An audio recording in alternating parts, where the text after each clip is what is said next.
പത്തനംതിട്ടയെ നരേന്ദ്രമോദി സർക്കാരിൻ്റെ കീഴിൽ മറ്റൊരു അയോധ്യയാക്കി മാറ്റുമെന്നാണ് കോൺഗ്രസിൻ്റെ പ്രമുഖ സീനിയർ നേതാവായ എ കെ ആന്റണിയുടെ പുന്നാരം മോൻ പറഞ്ഞിരിക്കുന്നത്. പുന്നാരം മോൻ അദ്ദേഹം പത്തനംതിട്ടയിലെ BJP സ്ഥാനാർത്ഥിയാണ്. ഇക്കുറി ലോക്സഭാ ഇലക്ഷനിൽ പ്രഖ്യാപിച്ചു കഴിഞ്ഞു. അതിനുശേഷമാണ് അദ്ദേഹം സോഷ്യൽ മീഡിയ അക്കൗണ്ടിൽ വന്നിട്ട് ഈ പ്രഖ്യാപനം നടത്തിയിരിക്കുന്നത്. ഇവിടെ ഞങ്ങൾക്ക് ലെഫ്റ്റ് റൈറ്റിൻ്റെ ചെറിയ സംശയം അനിൽ കെ ആന്റണിയോട് ചോദിക്കാനുണ്ട്. കാരണം അദ്ദേഹം ഇവിടെ പുതുമുഖമാണ്. പത്തനംതിട്ടയെ പറ്റിയൊന്നും വലിയ ഒരു ധാരണയൊന്നും, ഒത്തിരി യാത്ര ചെയ്ത് ഈ നാട് കണ്ടു കേട്ടിട്ടൊന്നുള്ളൊരു പരിചയമൊന്നും അനിൽ കെ ആന്റണിക്ക് കാണണമെന്നില്ല. അതുകൊണ്ട് ചില കാര്യങ്ങൾ ഞങ്ങൾ ശ്രദ്ധയിൽ മത്സരിക്കുകയാണല്ലോ. BJPയുടെ സ്ഥാനാർത്ഥിയാണല്ലോ. BJPയുടെ ഒരു A ക്ലാസ് അല്ലെ A+ എന്ന് അവർ കാണുന്ന ഒരു മണ്ഡലമാണ് പത്തനംതിട്ട. അതുകൊണ്ട് ആണ് ചോദിക്കുന്നത്. ഈ കഴിഞ്ഞ 2 ഇലക്ഷനിൽ ഇതേപോലെ ചില പ്രഖ്യാപനങ്ങൾ ഇങ്ങനെ എയറിൽ BJPക്കാർ ഇങ്ങനെ പ്രചരിപ്പിച്ചുകൊണ്ടിരുന്നു. അയോധ്യയിൽ വൻ വികസനം, പ്രാണപ്രതിഷ്ഠ കഴിഞ്ഞു, എത്രയോ പേര് ക്ഷേത്രം കാണാൻ സന്ദർശിക്കാൻ വരുന്നു, തൊഴാൻ വരുന്നു, കോടിക്കണക്കിന് രൂപയുടെ വരുമാനം, രാജ്യാന്തര നിലവാരത്തിൽ റെയിൽവേ സ്റ്റേഷൻ പുതുക്കിപ്പണിതു, ഇന്റർനാഷണൽ എയർപോർട്ട് അവിടെ വന്നു. അയോധ്യ ഒരു വലിയ ദേശീയ ടൂറിസ്റ്റ് കേന്ദ്രവും തീർത്ഥാടന കേന്ദ്രവുമായിട്ട് മാറ്റുകയാണ്. അതിൻ്റെ ഭാഗമായിട്ട് ഒട്ടേറെ പദ്ധതികൾ പ്രഖ്യാപിച്ച് നടപ്പാക്കി വരുന്നു. കോടാനുകോടികളുടെ പദ്ധതികളാണ് അയോധ്യയിൽ വന്നുകൊണ്ടിരിക്കുന്നത്. അവിടെ അനിൽ കെ ആന്റണിയോട് ഞങ്ങൾ 2 കാര്യങ്ങൾ ചോദിക്കുകയാണ്. കഴിഞ്ഞ 2 ഇലക്ഷനിൽ ഇതേപോലെ ഇവിടുത്തെ BJPക്കാർ ഇപ്പോൾ താങ്കൾ ഈ പറയുന്ന പോലെ ശബരിമലയെ ദേശീയ തീർത്ഥാടന കേന്ദ്രമായിട്ട് മോദി പ്രഖ്യാപിക്കും എന്നൊരു പ്രചരണം അഴിച്ചുവിട്ടായിരുന്നല്ലോ. ഓർമ്മയുണ്ടോ അത് അനിലിന്?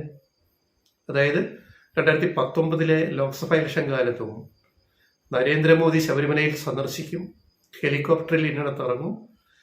ആ സന്ദർശന വേളയിൽ അദ്ദേഹം ശബരിമലയെ നമ്മുടെ പ്രധാനമന്ത്രി ദേശീയ തീർത്ഥാടന കേന്ദ്രമായിട്ട് പ്രഖ്യാപിച്ചു കഴിഞ്ഞാൽ പിന്നെ കോടികളുടെ പരിപാടിയാണ് ഇവിടെ ശബരിമല കേന്ദ്രീകരിച്ച് വരാൻ പോകുന്നത്. വിമാനത്താവളം, മറിച്ച റോഡ് കാര്യങ്ങൾ, അനുബന്ധ ഇൻഫ്രാസ്ട്രക്ചർ കാര്യങ്ങളെല്ലാം. അത് 2019 കേട്ടു. 2021 ഇത് തന്നെ കേട്ടല്ലോ അനിൽ കെ ആന്റണിയെ. ഓർത്ത് നോക്കിയേ, പഴയ ഈ പത്ര കട്ടിങ്സ് അല്ലെങ്കിൽ പഴയ ആർക്കൈവ്സ് ഒന്ന് നോക്കിയാൽ 2021 അസംബ്ലി ഇലക്ഷൻ, നിയമസഭാ ഇലക്ഷൻ, പിണറായി ഭരണ തുടർച്ച വന്ന ആ ഒരു ഇലക്ഷനിൽ അന്ന് ഇതേപോലെ കേട്ടു. മോദി വരും, ശബരിമലയെ ദേശീയ തീർത്ഥാടന കേന്ദ്രമായിട്ട് പ്രഖ്യാപിക്കും. 2 ഇത് 3. ഒന്നിൽ 3 പിന്നെ അതിന് 2 അർത്ഥമുണ്ട്. എന്നുള്ളതിന് 2 അർത്ഥമുണ്ട്. ഇപ്പൊ താങ്കൾ വന്നിട്ട് പറയുന്നു, എന്നെ ജയിപ്പിച്ചാൽ ഞാൻ പത്തനംതിട്ടയെ അയോധ്യയാക്കി മാറ്റും. എന്താ അതുകൊണ്ട് ഉദ്ദേശിക്കുന്നത്? അയോധ്യയാക്കി മാറ്റുക കഴിഞ്ഞ 2 തെരഞ്ഞെടുപ്പിൽ പറഞ്ഞു തന്നെയല്ലേ ഈ വീണ്ടും പറയുന്നത്. പിന്നെ അതിൻ്റെ ചില പദാവലികളും മാറിയിട്ടുണ്ട്, അതിൻ്റെ ഭാഷ മാറിയിട്ടുണ്ട്. നരേന്ദ്രമോദി വളരെ വാചാലമായിട്ട് സംസാരിക്കുന്ന ആളാണ് നമ്മുടെ പ്രധാനമന്ത്രി. അദ്ദേഹം ഈ പ്രാണപ്രതിഷ്ഠയ്ക്ക് മുന്നോടിയായിട്ട് ഈ ക്ഷേത്രത്തിൻ്റെ പണി നടക്കുന്ന അയോധ്യയിലേക്ക് ഒരു റാലി സംഘടിപ്പിച്ചിരുന്നു. ഡിസംബറിൽ, ജാനുവരിയിലാണല്ലോ പ്രാണപ്രതിഷ്ഠ നടക്കുന്നത്, ക്ഷേത്രം ഉദ്ഘാടനം ചെയ്തത് ജാനുവരി 22. അതിനു മുമ്പ് 1 മാസം മുമ്പ് അദ്ദേഹം ഒരു റാലി അയോധ്യയിൽ നടത്തുമ്പോൾ അദ്ദേഹം പ്രഖ്യാപിച്ച ഒരു മുദ്രാവാക്യമുണ്ട്. അത് എന്താന്ന് വെച്ച് കഴിഞ്ഞാൽ വികാസ് ഓർ വിരാസത്ത്. ഭയങ്കര സംഭവമാണ്, കേൾക്കുമ്പോൾ വളരെ അർത്ഥപൂർണമാണ്. വികാസും വിരാസത്തുമാണ് നമ്മുടെ ഗവൺമെന്റ് ലക്ഷ്യം. 1 വികസനം, 2 വിശ്വാസ കേന്ദ്രങ്ങളെ ഹെറിറ്റേജ് ആയിട്ട് സംരക്ഷിക്കുക. വിരാസത്ത് അത് അയോധ്യയിൽ നടപ്പാക്കി കഴിഞ്ഞു, ഏതാണ്ട് വലിയൊരു ഘട്ടം കഴിഞ്ഞു. ഇത് പത്തനംതിട്ടയിലും വരുമെന്നാണ് ഇപ്പോൾ അനിൽ കെ ആന്റണി പറയുന്നത്. എന്തേ കഴിഞ്ഞ 2 ഇലക്ഷനിലും പ്രഖ്യാപിച്ചിട്ട് പിന്നൊന്നും നടക്കാതെ പോയത്? മോദി വരും, പ്രഖ്യാപിക്കും എന്ന് പറഞ്ഞിട്ടൊന്നും ഉണ്ടായില്ല. ഇനി ഇപ്പം വന്ന് പ്രഖ്യാപിക്കുമായിരിക്കും. അനിൽ കെ ആന്റണിയുടെ ആ ഒരു സ്വാധീനം കൊണ്ട് ഈ നടക്കുന്നെങ്കിൽ നല്ല കാര്യം. ശബരിമലയിലെ ഒരു ദേശീയ തീർത്ഥാടന കേന്ദ്രമായിട്ട് എത്രയും മുമ്പേ പ്രഖ്യാപിക്കണമെന്ന് ആഗ്രഹിക്കുന്നവരാണ് ഞങ്ങളൊക്കെ.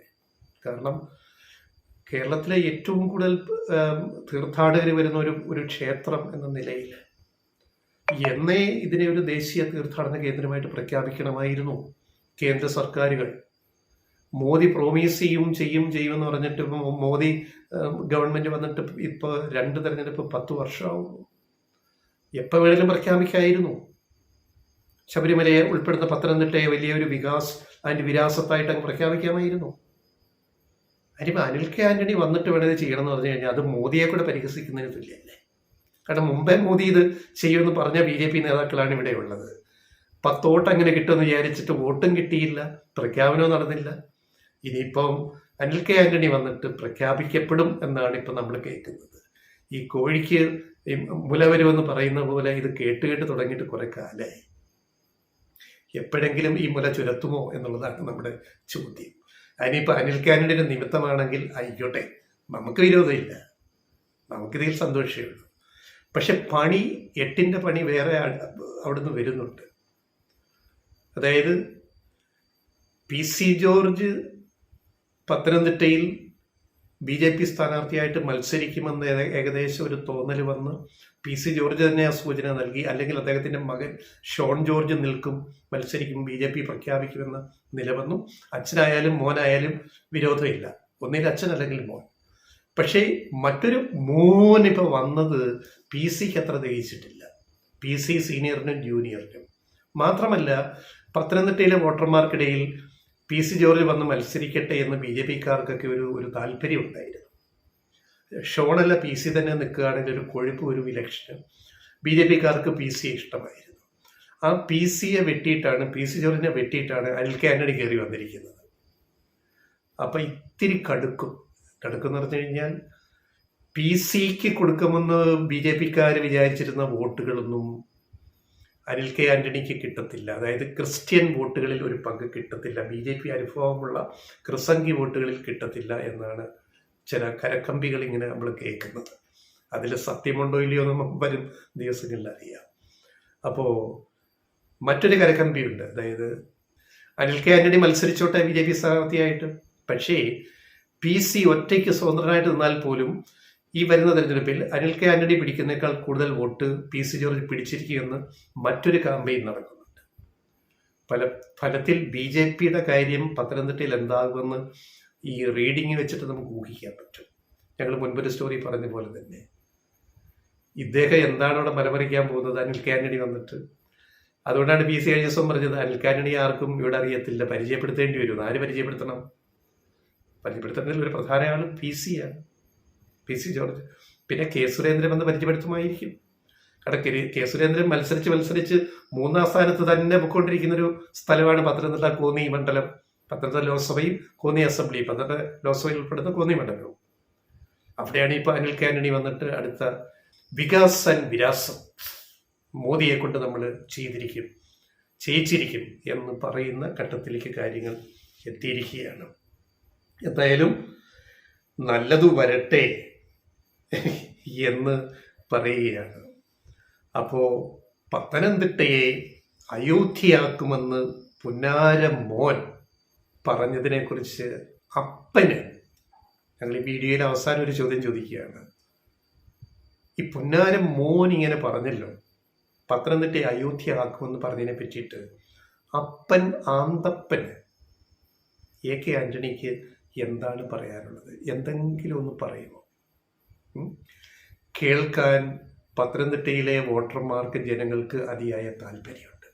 ദയവ് ചെയ്ത് മൗനം വെടിഞ്ഞിട്ട് എന്തെങ്കിലും ഒന്ന് അന്തപ്പൻ പറഞ്ഞു കഴിഞ്ഞാൽ അത് ആൾക്കാർക്കൊരു സമാധാനമാവും. അത് ചെയ്യുമോ എന്നുള്ളതാണ് നമുക്ക് ലെഫ്റ്റ് അറിയേണ്ടത്. ഞങ്ങൾക്ക് മാത്രമല്ല, പത്തനംതിട്ടയിലെ ജനങ്ങൾക്കും അതറിയാനൊരു വലിയ താല്പര്യമുണ്ട്. എന്തായാലും ഇടതുപക്ഷത്തിന് ഒരു അപരനെ നിർത്തേണ്ട ഗതികേട് ഏതായാലും ഒഴിവായി കിട്ടി.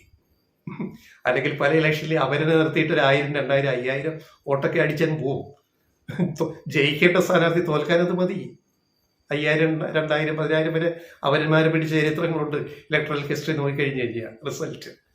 അപ്പൊ ഇവിടിപ്പം LDFന്റെ തോമസ് ഐസക് പ്രഖ്യാപിച്ചു കഴിഞ്ഞു. UDFന്റെ ആന്റണി തന്നെ ആവാം. ഔദ്യോഗിക പ്രഖ്യാപനം വരാൻ ഇരിക്കുന്നതേ ഉള്ളൂ. അങ്ങനെയാണെങ്കിൽ LDF അവരെന്നെ അന്വേഷിച്ച് പോകേണ്ട കാര്യമില്ല. അനിൽ കെ ആന്റണി, ആന്റോ ആന്റണി, ആന്റോ ആന്റണി, അനിൽ കെ ആന്റണി, അനിൽ കെ ആന്റണി, ആന്റോ ആന്റണി. വോട്ട് എങ്ങോട്ടൊക്കെ പോകുന്നൊന്നും പറയാൻ പറ്റില്ല. UDFനും തലവേദനയാണ് ഈ മഹാന്റെ വരവ്. ആർക്ക്? ആന്റോ ആന്റണിയാണ് നിൽക്കുന്നതെങ്കിൽ നോട്ട് ദ പോയിന്റ്. അതാണ് പറയാനുള്ളത്. എന്നാലും പത്തനംതിട്ട നമുക്ക് ഗംഭീരമാകുമെന്നുള്ളത് സംശയമില്ല. ഒന്ന് PC വന്നെങ്കിൽ കളങ്ങ് നിറയുമായിരുന്നു. ഇനി PC വരാതെ ആന്റണിയുടെ മകൻ AKന്റെ മകൻ അനിൽ കെ ആന്റണി വന്നതുകൊണ്ടും PC തന്നെ പത്തനംതിട്ട കൊഴുപ്പിക്കുമെന്ന് നമുക്ക് നന്നായിട്ടറിയാം. കേരളം മുഴുവൻ വാച്ച് ചെയ്യുന്ന ഒരു അതിരസകരമായ ഒരു മുൾമുനയിൽ നിൽക്കുന്ന ഒരു മത്സരമായിരിക്കും പത്തനംതിട്ട കാണാൻ പോകുന്നത് എന്നതിൽ ഒരു സംശയവും ഞങ്ങൾക്കില്ല. ഈ വീഡിയോ റിപ്പോർട്ടിന് ഒരു പിൻകുറിപ്പ് കൂടിയുണ്ട്, ഒരു ഉപസംഹാരം. അത് ഞങ്ങൾ വളരെ ഇതായിട്ട് വ്യക്തിപരമായിട്ട് അനിൽ കെ ആന്റണിയോട് സൂചിപ്പിക്കുകയാണ്. താങ്കൾക്ക് മുമ്പേ കളം നിറഞ്ഞ ചില ആൾക്കാരുണ്ട്. ക്രിസ്ത്യൻ സമുദായത്തിൽ നിന്ന് വന്നിട്ട് BJPയുടെ ദേശീയ ഭാരവാഹി വരെയായി താങ്കളെപ്പോലെ. താങ്കളിപ്പോൾ ദേശീയ സെക്രട്ടറിയാണ്, ദേശീയ വക്താവാണ്. അതേപോലെ ദേശീയ വൈസ് പ്രസിഡന്റായ ക്രിസംഗിയുണ്ട്, കേന്ദ്രമന്ത്രിയായിട്ടിരുന്ന പ്രധാന വകുപ്പിരുന്ന ക്രിസംഗിയുണ്ട്, retired IAS officer Alphons Kannanthanam. BJPയെ മൊത്തത്തിൽ ക്രിസ്ത്യൻ സമുദായത്തിലേക്ക് അടുപ്പിക്കാൻ നിയോഗിക്കപ്പെട്ട ആള്. ഇപ്പം എന്തായി? വല്ലതും കേൾക്കാനുണ്ടോ? ജീവിച്ചിരിക്കുന്നത് തെളിയിക്കാനെങ്കിൽ എന്തെങ്കിലും ഇടയ്ക്ക് കണ്ണന്താനം മിണ്ടുന്നത് കേൾക്കുന്നുണ്ടോ? അനിൽ കെ ആന്റണിക്ക് ഓർമ്മിക്കാൻ വേണ്ടി പറയുകയാണ്, താങ്കളുടെ ഓർമ്മയിലേക്ക്. പിന്നെ വേറൊന്ന്, ഡൽഹിയിൽ നിന്ന് ഇറങ്ങി വന്ന ഒരു ടോം ജെ വടക്കനുണ്ട്, കോൺഗ്രസിന്റെ ദേശീയ വക്താവ്. BJP ചേർന്നിട്ട് ഇപ്പം എവിടെ? വല്ലതും കേൾക്കാനുണ്ടോ? അല്ല, ജീവിച്ചിരിപ്പുണ്ടെന്ന് തെളിയിക്കാൻ എന്തെങ്കിലും 4 വാചകം, 2 കവിൾസ് എന്തെങ്കിലും പറയാറുണ്ടോ? ഇനി ഇതുമല്ലെങ്കിൽ മുസംഗി വന്നു, മറ്റേ AP അബ്ദുള്ളക്കുട്ടി എന്ന അത്ഭുത കുട്ടി വന്നിട്ട് ദേശീയ വൈസ് പ്രസിഡന്റായി, ദേശീയ നേതാവായി BJPയുടെ. പക്ഷെ ഇപ്പൊ വല്ലതും കേൾക്കാനുണ്ട്? AP അബ്ദുള്ളക്കുട്ടി എന്ന അത്ഭുത കുട്ടിയെ പറ്റി വല്ലതും കേൾക്കാനുണ്ട്? ഞങ്ങൾ 3 പേര് പറഞ്ഞു, രണ്ട് ക്രിസംഗിയും ഒരു മുസംഗിയുമാണ്. ഇനി താങ്കളുടെ ഊഴമാണ്. സൂക്ഷിച്ചാൽ ദുഃഖിക്കേണ്ട. അത്രയുള്ളൂ.